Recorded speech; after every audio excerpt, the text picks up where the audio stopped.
ನನ್ನ ಫೀಡಲ್ಲಿ ನಾನು ಒಂದು ವಿಡಿಯೋ ನೋಡಿದ್ದೆ, ಡೀಪ್ ಫ್ರೈ ಮಾಡ್ದೇ ಮಂಚೂರಿ ಹೇಗೆ ಮಾಡೋದು ಅಂತ ಹೇಳಿಬಿಟ್ಟು. ಇದು ಹೆಲ್ದಿ ಮತ್ತು ನಿಮ್ಮ ಡಯಟಲ್ಲಿ ಕೂಡ ನೀವು ಇದನ್ನ ಯೂಸ್ ಮಾಡ್ಕೋಬೋದು. ತುಂಬಾ ಅದ್ರ ಮೇಲ್ಗಡೆ ಮತ್ತೊಂದು ವಿಡಿಯೋ ಆಗಿತ್ತು, ತುಂಬಾ ಹೆಲ್ದಿ ಇರುವಂಥ ವಿಡಿಯೋ ಅಂತ. ಹಾಗಾಗಿ ನಾನು ಯಾಕೆ ಟ್ರೈ ಮಾಡಬಾರ್ದು ಅಂತ ನಾನು ಟ್ರೈ ಮಾಡಿದೆ.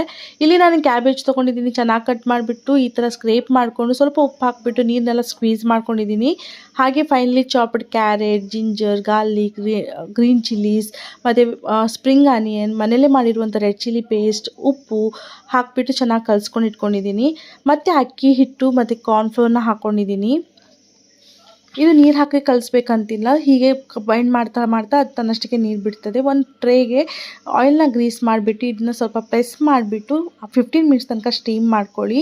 15 ಮಿನಿಟ್ಸ್ ಆದಮೇಲೆ ಈ ಥರ ಆಗದೆ ಕಂಪ್ಲೀಟ್ಲಿ ತಣ್ಣಗಾಗ್ಲಿಕ್ಕೆ ಬಿಟ್ಬಿಡಿ, ಇಲ್ಲಾಂದರೆ ಕಟ್ ಆಗ್ಲಿಕ್ಕೆ ತುಂಬ ಕಷ್ಟ ಆಗುತ್ತೆ.